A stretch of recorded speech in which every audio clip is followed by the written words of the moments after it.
మొన్న అసెంబ్లీ ఎన్నికల్లో చూసాం కాంగ్రెస్ పార్టీ అధికారంలోకి వచ్చింది. మరి ఈసారి మల్కాజ్గిరిలో ఎలా ఉండబోతుంది?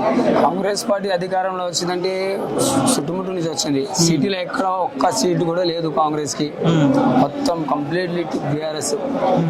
మల్కాజ్గిరికి వచ్చే వరకు తెలంగాణ, మల్కాజ్గిరి కంచికోట టీఆర్ఎస్ పార్టీ, దీంట్లో డౌట్ లేదు. ఆ ఎంపీ రాని, ఎమ్మెల్యే రాని, ఎమ్మెల్సీ రాని, ఎవడైనా ఇక్కడికి వచ్చినాకనే పైకి రావాల్సిందే 100%. ఇక్కడ మళ్ళా BRS party MP candidate.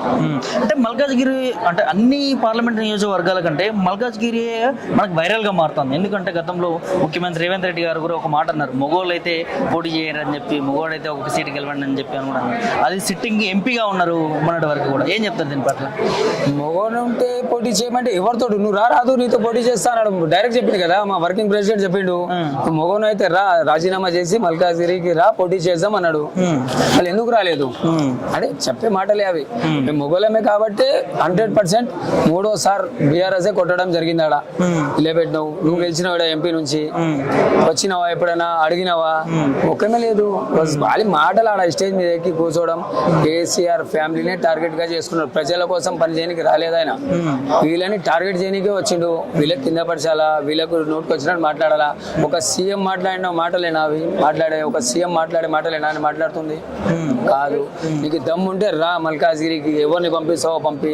Already ఒక లేడీస్ ని పంపించినావు, సునీత మహేందర్ రెడ్డిని. సరే చూడండి ఎట్లుంటది. ఇక్కడ బీఆర్ఎస్ తప్పితే ఇంక ఏ పార్టీ రాదు. అంటే రేవంత్ రెడ్డి గారు ఎంపీగా ఉన్నప్పుడు మీ నియోజకవర్గానికి నిధులు తీసుకురావడం కానీ లేకపోతే చేసే అభివృద్ధి పనులు కానీ ఎలా ఉన్నాయి? అసలు ఎలా ఉన్నాయి? ఎలక్షన్లో అప్పుడు పోటీ చేసినప్పుడు చూసినామంటే మళ్ళీ ఇప్పుడు దాకా మొక్కం లేదు. నిధులైతే చాలా దూరం విషయం. మల్కాజ్గిరి ఎట్లుందో తెలియదు ఆయనకు. అప్పుడు ఏదో నిలబడిండా, కొంతమంది మా బీఆర్ఎస్ పార్టీ కోయడ్లు నిలబడి గెలిపించారు ఆయనకు, అంతేగాని ఇంకా వేరేది ఏం లేదు. నిధులు ఏం పెట్టలేదు ఆయన. సరే పెట్టినంటే మీకు కూడా తెలుసు, ఎక్కడ ఏం లేదు. పెట్టినంటే ప్రూఫ్ చేయమని చెప్పండి. రాష్ట్రంలో కాకుండా అటు లోక్సభ ఎన్నికల మొత్తానికి కూడా పార్లమెంట్ ఎన్నికల్లో మల్కాజ్గిరి అనేది అతిపెద్ద నియోజకవర్గం. సో మరి ఆ నియోజకవర్గంలో ఎట్లా ఉండబోతుందన్న? ఏం లేదండి, ఇవన్నీ వేస్ట్ ఆలోచనలు. బీఆర్ఎస్ కొడుతుంది 100%. రాగిడి లక్ష్మారెడ్డి గారే గెలుస్తారు, డౌట్ లేదు. కేసీఆర్ సార్ చేసిన పనులు, ఆయన పెట్టిన స్కీమ్లు, ఆయన నడిపించిన పరిపాలన చూసి జనాలు మర్చిపోలేదు. ఈయన ఏదో అయిపోయింది బొంద పెట్టేసినాం, ఏం కాలేదు. డైలీ 100 సార్ ఆయనను గుర్తు చేస్తాడు మా కేసీఆర్ సార్ని. ప్రజలు సీఎం 100 సార్ గుర్తు చేస్తాడు, 100 సార్ జనాలకు గుర్తు చేపిస్తాడు. కేసీఆర్ ఉన్నాడు మీరు భయపడద్దు, ఉన్నాడు అని అర్థం ఆయనది. అని ఆయన మీద ఇట్లా అంటారు. అంటే తట్టప్పుడే చదువుకొని పోతుందంట కానీ ఈ పార్టీ బీఆర్ఎస్ పార్టీ మరి అంటా ఉన్నారు అంటారు. నోరు ఉంది ఏమని అంటారు, పోతే ఇంతమంది ఉంటారా? సరే ఇప్పుడు తెలిసిపోతుంది ఎంపీ ఎలక్షన్ లా తట్టా బుట్ట ఎవరు చదువుకొని పోతున్నారు. ఈ లాస్ట్ ఎలక్షన్ ఎవరికి? కాంగ్రెస్ కి. లాస్ట్ టైం ఎమ్మెల్యేకే వాళ్ళకు అది ఉంది, డిపాజిట్ లేదు. ఇప్పుడు ఎంపీ ఎలక్షన్ టోటల్ 7 నియోజకవర్గాలు బీఆర్ఎస్ పార్టీ ఉంది. 7 సిటీలో ఉన్నాయి. ఏం డెవలప్మెంట్ అని వాళ్ళకి తెలుసు. ఎంపీగా ఉన్నప్పుడు రూపాయి పని చేయలేదు, కార్యకర్తలకు ఏం జరిగిందని చూడలేదు. ఆ నాలాలా పడిపోయి ఒక అమ్మాయి చచ్చిపోతే ఇప్పుడు దాకా పట్టించుకోలేదు. నేను అది చేస్తా అన్నాడు మల్కాజ్గిరిలో.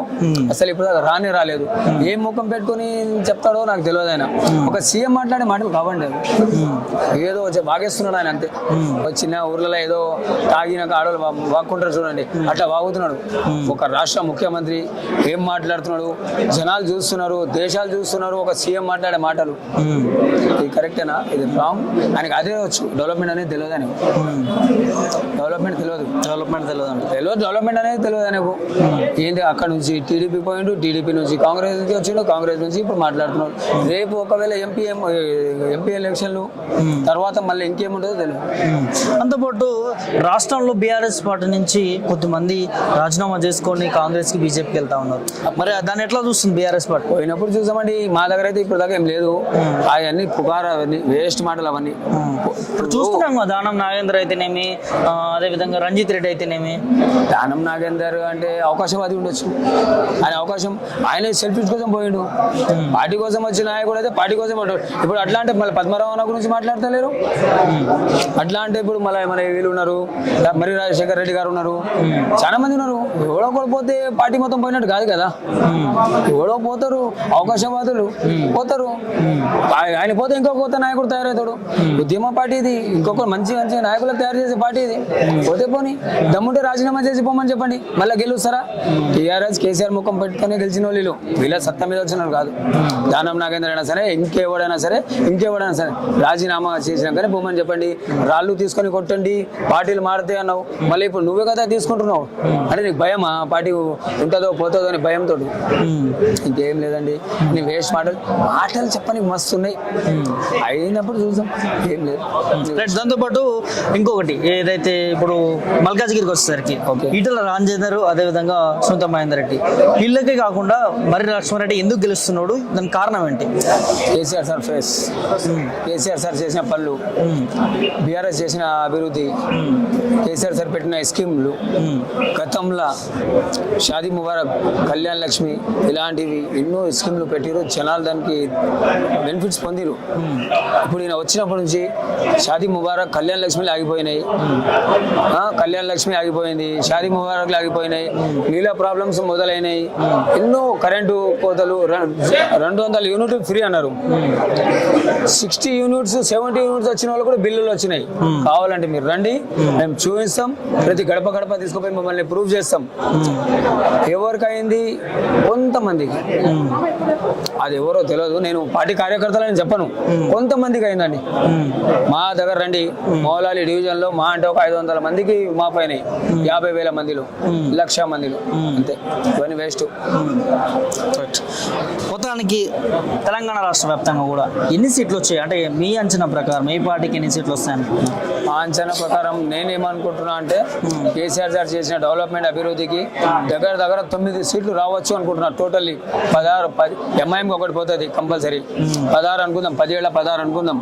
16లో 8 నుంచి 9 సీట్లు కంపల్సరీ మాకు వస్తాయి బీఆర్ఎస్. కేసీఆర్ చేసిన డెవలప్మెంట్ అయినా లేకపోతే ఈ మధ్య ప్రభుత్వం ఏర్పడిన తర్వాత కాంగ్రెస్ ప్రభుత్వం పైన వ్యతిరేకతనా? ఈ వ్యతిరేకత అయితే కనిపిస్తూనే ఉంది. దాని గురించి మనం మాట్లాడే అవసరం లేదు. ఆ వ్యతిరేకతనే కదా ముంగటోని గుర్తిస్తారు. ఎప్పుడు గుర్తిస్తారు? అరే గతంలో ఉన్న ప్రభుత్వం చేసిన పనులు కాలిపిలి మార్పు అని వెనక్కి తీసుకొచ్చినాం, మన బతుకులు మారిపోయినాయి, మన బతుకులు ఆగమైనాయని గుర్తించే కదా. మళ్ళా పాత గవర్నమెంట్ కి గుర్తించే కదా మళ్ళీ ఓట్లు వేస్తారు జనాలు. ఇప్పుడు అందరికీ తెలుసు, ఊర్లలో పోయి ఎందుకు వేసినాం రా నాయన, ఎందుకు చేసుకున్నాం తప్పు అని ఇప్పుడు నెత్తి కొట్టుకుంటారు. నీళ్లు లేక, కరెంట్ లేక చాలా ఇబ్బంది పడుతున్నారు. 100% 8 to 9 సీట్ ఎంపీలు కంపల్సరీ వస్తారు. బీఆర్ఎస్ వస్తారు, బీఆర్ఎస్కి డౌటే లేదు.